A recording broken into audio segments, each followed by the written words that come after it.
तो भाई बच्चा लोग, अभी तक 6 चैप्टर मैं तुम लोगों को दे चुका हूँ शॉर्ट क्विक रिवीजन का। ये आज तुमको 7वां और 8वां दोनों मिल जाएगा, ठीक है। तो अभी मैं 8वें पे हूँ, 8वां वाला देखो।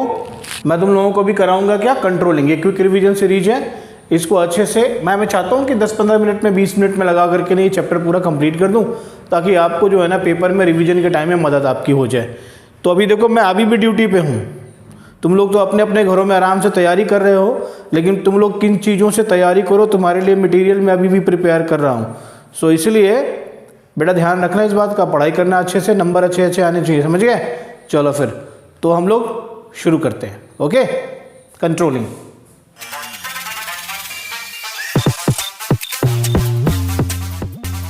तो जैसा तुम देख रहे हो कि कंट्रोलिंग में ये जो चैप्टर है ये हमारा है कंट्रोलिंग। और कंट्रोलिंग का मतलब क्या होता है, तुमने स्टाफिंग डायरेक्टिंग देख लिया। स्टाफिंग डायरेक्टिंग में हम क्या करते हैं, पोस्ट डीसी। तुमने अभी तक क्या पढ़ लिया, तुमने अभी तक पढ़ लिया POSD, ये तुमने 4 पढ़ लिए। अब आज क्या पढ़ने वाले हो, C पढ़ने वाले हो, ठीक है ना। तो पोस्ट डीसी में POSD पढ़ लिया, अब कंट्रोलिंग पढ़ने वाले हो। तो देखो कंट्रोलिंग का मतलब क्या होता है, मैंने यहाँ पे लिखा हुआ है मीनिंग ऑफ कंट्रोलिंग। तो कंट्रोलिंग का मतलब होता है बच्चा लोग, ensuring that the activities in an organisation are performed as per the plans, ठीक है ना। यानी ये इंश्योर करना कि ऑर्गेनाइजेशन के अंदर जितनी भी एक्टिविटीज हैं वो जैसी तुमने प्लानिंग करी थी वैसा ही हो रहा है कि नहीं हो रहा है। ओके, अच्छा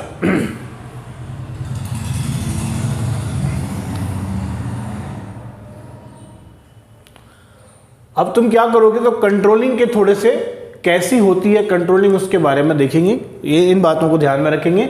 गोल ओरिएंटेड फंक्शन होता है, ये एक परवेसिव फंक्शन है मैनेजर के लिए, हर जगह कंट्रोलिंग की आवश्यकता होती है, इसलिए इसे परवेसिव बोलते हैं। प्राइमरी फंक्शन होता है एवरी मैनेजर का। प्राइमरी का मतलब ही नहीं कि पहला, प्राथमिक मतलब ये बेसिक फंक्शन होते हैं किसी भी मैनेजर के। जितने भी लेवल पे मैनेजमेंट है, चाहे वो टॉप पे हो, मिडिल पे हो, लोअर पे हो, उन सब को ये कंट्रोलिंग के फंक्शन करने होते हैं। इसलिए जब भी तुमको पेपर में पूछेगा कि कंट्रोलिंग फंक्शन किसका है, तो तुम ये मत लिख के आना कंट्रोलिंग फंक्शन सुपरवाइजर का है, लोअर लेवल का है। तीनों लेवल पे होता है, टॉप पे भी, मिडिल पे भी, लोअर पे भी। पेपर में ये जरूर पूछ सकता है, तो तुम इसको ध्यान में रखना, ठीक है ना। तो ये बात भी समझो, कंट्रोलिंग की आवश्यकता हर ऑर्गेनाइजेशन में होती है, चाहे वो कैसा भी ऑर्गेनाइजेशन क्यों ना हो। अपना कोचिंग इंस्टीट्यूट है, यहाँ पर भी कंट्रोलिंग की आवश्यकता है, ठीक है। आपको कंट्रोल करना है, किस हिसाब से एक प्लानिंग होती है हमारी पढ़ाई की कि कैसे हमको पढ़ाई करनी है। और अगर हम उससे डेविएट हो रहे हैं तो हम चेक करते हैं कि यार डेविएट क्यों हो रहे हैं, ठीक। तो इससे क्या होती है, हमारी एफिशिएंसी और इफेक्टिवनेस बढ़ती है। इंपॉर्टेंस ऑफ कंट्रोलिंग देखेंगे। तो पहला होता है ऑर्गेनाइजेशन के गोल को एकम्प्लिश करती है, judging accuracy of standards, making efficient use of resources. बहुत ही सिंपल इसके एक्सप्लेनेशंस हैं, ज़्यादा कुछ इसमें है नहीं। एकम्प्लिशिंग अब ये बार बार तुम पढ़ते जाते हो, जितने भी पोस्ट डीसी में जितने भी आपके मैनेजमेंट के फंक्शंस हैं, सारे के सारे फंक्शंस में एकम्प्लिशिंग ऑर्गेनाइजेशनल गोल्स कॉमन है। एक्यूरेसी ऑफ स्टैंडर्ड ये कंट्रोलिंग में स्पेसिफिक है कि कंट्रोलिंग से ही हमको पता चलता है। अच्छा, कई बार क्या होता है कि हमने एक स्टैंडर्ड फिक्स कर दिया हुआ, उस स्टैंडर्ड के हिसाब से हमारे फंक्शन हो रहे हैं, लेकिन हर बार जब हम उस स्टैंडर्ड के हिसाब से फंक्शन करने जाते हैं तो यार होता नहीं है, यानी वो आउटकम वो नहीं होता जो हमने प्लान किया हुआ होता है। तो इसका मतलब क्या हो गया कि हमारा जो स्टैंडर्ड है वही फॉल्टी है, हमको नया स्टैंडर्ड यानी रिवाइज करना पड़ेगा अपने स्टैंडर्ड को। तो कंट्रोलिंग से ही ये पता चलता है कि हमको अपने स्टैंडर्ड को रिवाइज करना चाहिए, right. Making efficient use of resources, control exercise करने से मैनेजर अपने वेस्टेजेस को, स्पॉइलेज को, रिसोर्सेज के स्पॉइलेज या वेस्टेजेस को कंट्रोल कर सकता है। एम्प्लॉय की मोटिवेशन को इम्प्रूव किया जा सकता है, कैसे, ये याद रखना है। कैसे, employees know well in advance what they are expected to do and what are the standards of performance on the basis of which they will be appraised. पहले से उन्हें पता होता है, उनको भटकना नहीं होता कि क्या करूं क्या ना करूं, कैसे करूं कैसे ना करूं। उनको पहले से पता होता है कि क्या करना है, what should be the result, what should be the outcome and how it is to be done, ये उनको मालूम होता है। तो वो अब वैसे ही परफॉर्मेंस करते हैं और उनको पता है कि अंत में अप्रेजल होगा, मैंने अच्छा काम किया हुआ होगा तो हमको प्रमोशन मिलेगा, कुछ ना कुछ रिवार्ड मिलेगा। ऑर्डर एंड डिसिप्लिन, ठीक है, यहाँ पर डिसिप्लिन का atmosphere of order and discipline in the organisation, ठीक। इससे क्या होगा, डिसऑनेस्ट बिहेवियर आपका मिनिमाइज हो जाएगा on the part of employ by keeping a close check on their activities. Okay, facilitating coordination in action, इससे जितनी भी एक्टिविटीज है, एफर्ट्स हैं, उन सब में कोऑर्डिनेशन एक लाया जा सकता है। लेकिन कुछ इसके लिमिटेशंस भी हैं कंट्रोलिंग के। देखो डिलीटेड फॉर 21-22 है controlling process,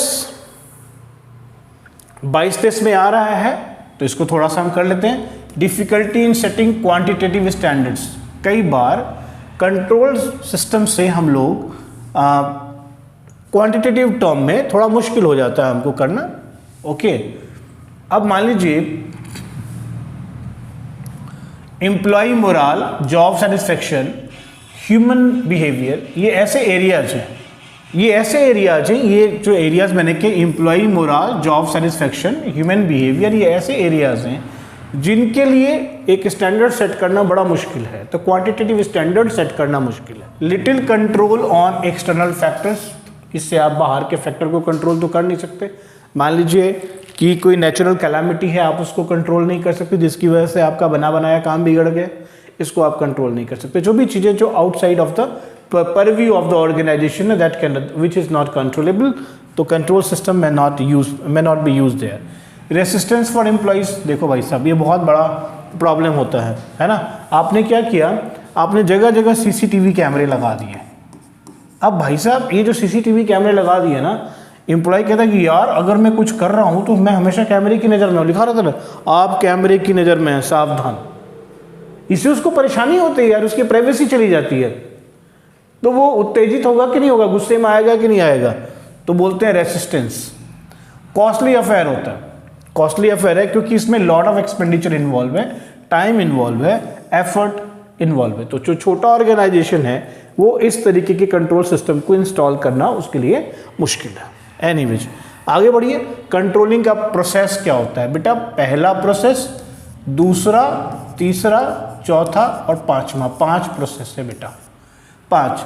setting performance standard, ठीक, measurement of actual performance, compare करो इसको स्टैंडर्ड के साथ, डेविएशंस को देखो और फिर करेक्टिव मेजर लो। बहुत सिंपल है। सबसे पहले क्या किया, सबसे पहले तुमने परफॉर्मेंस स्टैंडर्ड सेट कर दिया कि तुमको ये परफॉर्मेंस स्टैंडर्ड होने चाहिए, तुम्हारा इस तरीके का काम होना चाहिए, ठीक है, एक स्टैंडर्ड सेट कर दिया।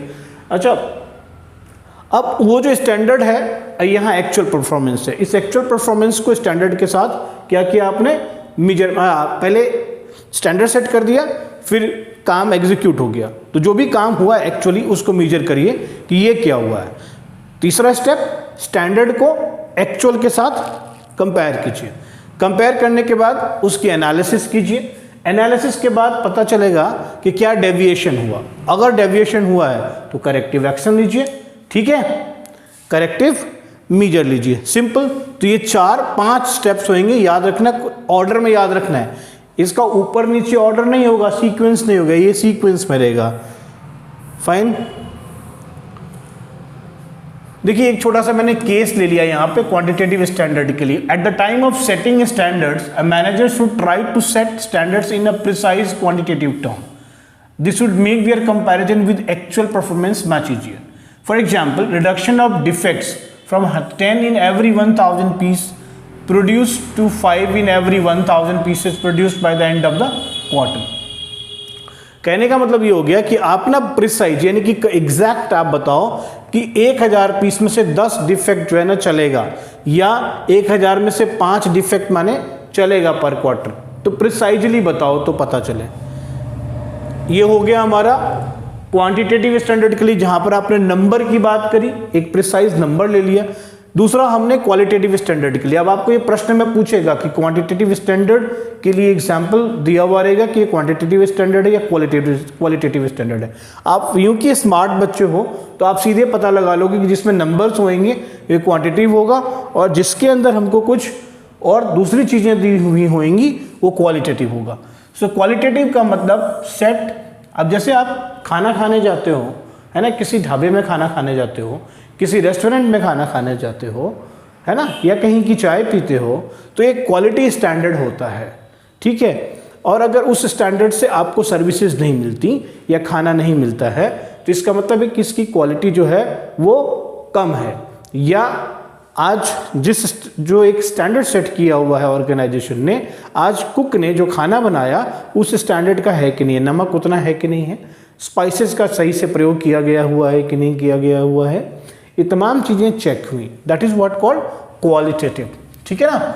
So for example, for improving customer satisfaction in a fast food chain having self service, standards can be set in terms of time taken by customer to wait for a table, time taken by him to place the order, time taken to collect the order। ये सब चीज़ें हो सकती हैं qualitative में, ठीक है ना। अब पिज़्ज़ा हट से पिज़्ज़ा मंगवाते हो, डोमिनोज से मंगवाते हो, आधे घंटे में डिलीवरी हो जाएगी। अब ये एक स्टैंडर्ड टाइम है, देखना है कि इससे पहले आता है या इसके बाद आता है। इससे लेट होता है, इसका मतलब है कि कंट्रोलिंग मेजर बताता है एक्चुअल परफॉर्मेंस हुआ, तो यहाँ पता चला कि डेविएशन जो है ना 10 मिनट का है। अच्छा, हमको ये भी पता चल, अगर लगातार यही होता है, 10-10 मिनट ही लेट होता जाता है, इसका मतलब हमारा स्टैंडर्ड फॉल्टी है, तो हम अपने स्टैंडर्ड में सुधार करेंगे, हम 10 मिनट और बढ़ा देंगे, स्टैंडर्ड टाइम 40 मिनट्स का ले लेंगे। तो इस तरीके से आप देख सकते हो इसमें, ठीक है। जो कि मैंने यहाँ पर लिख दिया कि स्टैंडर्ड जो होना चाहिए फ्लेक्सिबल होना चाहिए, ताकि इसको जब जरूरत पड़े मॉडिफाई किया जा सके। मेजरमेंट ऑफ एक्चुअल परफॉर्मेंस, यहाँ पर हम बात कर चुके इसके बारे में, है ना। सो अब मान लीजिए इसमें हमने कहा कि एक्चुअल परफॉर्मेंस को आप क्या करते हैं, मेजर करते हैं। एक एग्जांपल से आप इसको समझिए। In case of assembling task, each part produce should be checked before assembling, है ना। मैन्युफैक्चरिंग प्लांट में levels of gas particles in the air could be continuously monitored for safety. These are the things which are to be measured, है ना। तो actual performance को major करना है कि इससे हम जो नियत या मेजर्ड जो पोल्यूशन का लेवल है, जो एक्सेप्टेड पोल्यूशन का लेवल है, उससे ज़्यादा हो रहा है या अभी वो उसके नीचे है। कंपैरिजन करेंगे, ठीक है ना, एनालाइज करेंगे डेविएशन को, ये हमने बता दिया। लेकिन डेविएशन को मेजर करने के लिए कुछ हमको टेक्निक का इस्तेमाल करना है, और इस टेक्निक को हम क्या करेंगे, 2 टेक्निक हमारे पास में, दोनों टेक्निक को बेटा जी अच्छे से याद कर लेना। एक कहता है क्रिटिकल पॉइंट कंट्रोल, दूसरा होता है मैनेजमेंट बाय एक्सेप्शन, ठीक है। एक है क्रिटिकल पॉइंट कंट्रोल और दूसरा है मैनेजमेंट बाय एक्सेप्शन। पहले को समझो। क्या होता है कि अगर तुम पूरे प्रोसेस को कंट्रोल करने जाओगे तो तुम इनफैक्ट कुछ कंट्रोल नहीं करोगे। If you go to control everything, in fact you are not controlling anything. You are not in a situation to control anything. You are controlling none. So what needs to be done? What are the find out the critical points, यानी those important points, those वो मोर जिसको हम बोलते हैं महत्वपूर्ण मोर, उसको, और वहां पर आप कंट्रोल कीजिए। That is the meaning of critical point control. So यहां पर मैंने लिखा कि की रिजल्ट एरियाज, कहां पे फोकस करना है आपको, की रिजल्ट एरियाज पे फोकस करना है, which are critical to the success of an organisation. Fine, इसी को हम क्रिटिकल पॉइंट बना देते हैं। मैनेजमेंट बाय एक्सेप्शन, अब आगे देखते हैं हम लोग मैनेजमेंट बाय एक्सेप्शन की बात करेंगे। ध्यान से देखिएगा इसको, मैनेजमेंट बाय एक्सेप्शन को ध्यान से देखेंगे, which is often referred to as control by exception। ठीक, तो मैंने अभी आपको कहा कि it is based on the belief that an attempt to control everything results in controlling nothing। ये मैनेजमेंट बाय एक्सेप्शन के लिए ये एक फ्रेज है, तो ये याद रखिए कि ये फ्रेज किससे रिलेट कर रहा है, तो ये मैनेजमेंट बाय एक्सेप्शन से रिलेट कर रहा है। ये प्रश्न आपको पूछा जा सकता है, ठीक है। सो जो भी सिग्निफिकेंट डेविएशंस हैं which go beyond the permissible limit should be brought to the notice of the management. तो मैनेजमेंट बाय एक्सेप्शन का जो एक्सेप्शनल सिचुएशन है, जो घटनाएं एक्सेप्शनल हैं, that is to be brought under the brought into the notice of the management.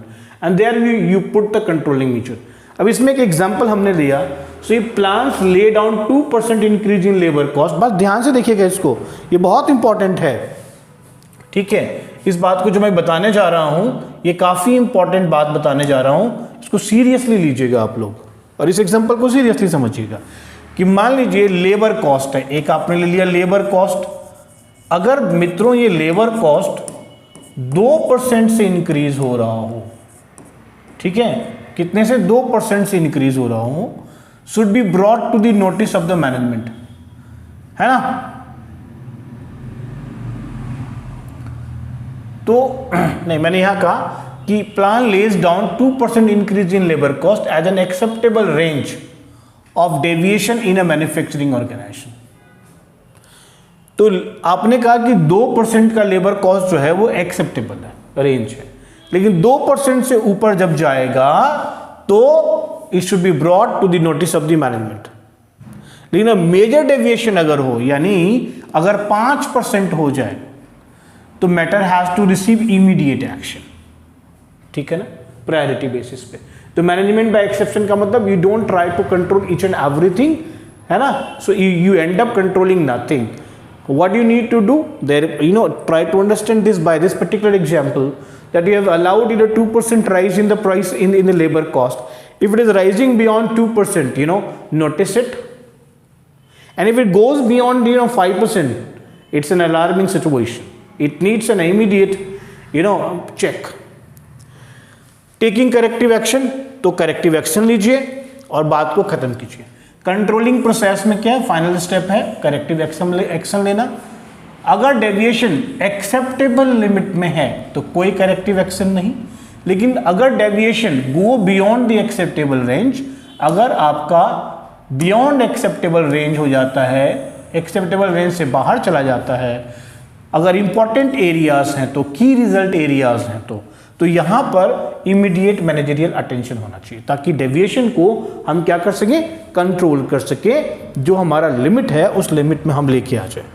Corrective action में क्या क्या हो सकता है, what are those corrective action, what corrective action should precisely be taken by the management. तो पहला, it involves training of employees अगर production target could not be met. याद रखना है, ये क्वेश्चन में तुम्हारे आ सकता है, फिलअप्स में आ सकते हैं। ये corrective action might involve what, training of employees if the production target could not be met. कब ट्रेनिंग ऑफ एम्प्लॉय, जब प्रोडक्शन टारगेट पूरा नहीं होता। अगर इंपॉर्टेंट प्रोजेक्ट है, रनिंग बिहाइंड शेड्यूल, एक शेड्यूल है, एक टाइम पर हमको, मतलब कंटिन्यूसली एक प्रोजेक्ट हमारा चल रहा है जिसके लिए टाइम फ्रेम है, उस टाइम फ्रेम पे अगर आप इसको कंप्लीट नहीं कर पाते हो, इट्स रनिंग बिहाइंड, तो करेक्टिव एक्शन माइट इन्वॉल्व, क्या करेक्टिव एक्शन होगा यहां पर, क्या करेक्टिव एक्शन होगा, additional workers and equipment to the project and permission for overtime work. बात समझ में आ रही है, कहां पर किस तरीके का कंट्रोलिंग मेजर हो सकता है। अगर आप प्रोडक्शन जो टारगेट है वो कम हो रहा है, इसका मतलब है कि ट्रेनिंग की रिक्वायरमेंट है, ये इतने एफिशिएंट नहीं है इस चीज को प्रोड्यूस करने में, ये वर्कर्स जो है हमारे, तो इनको ज्यादा ट्रेनिंग प्रोवाइड किया जाए, मॉडर्न ट्रेनिंग, मॉडर्न इक्विपमेंट के साथ प्रोवाइड किया जाए।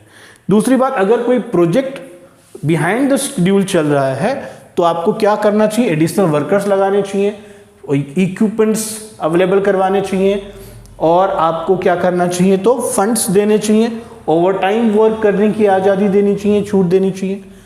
अगर deviation cannot be corrected through managerial action तो स्टैंडर्ड्स को आप रिवाइज करिए। ये देख, 3 बातें कही मैंने करेक्टिव एक्शन के लिए।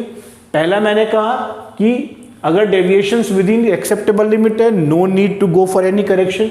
If deviation is beyond limit, go for immediate managerial action. If it is like corrective, if it is like production targets are not met, go for the training of the employees.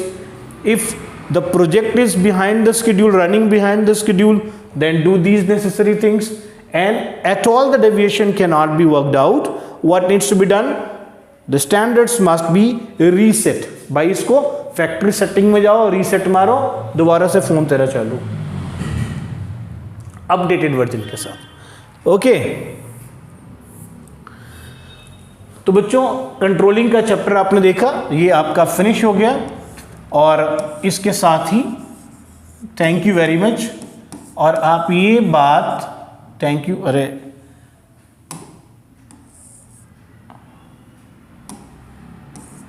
Thank you very much.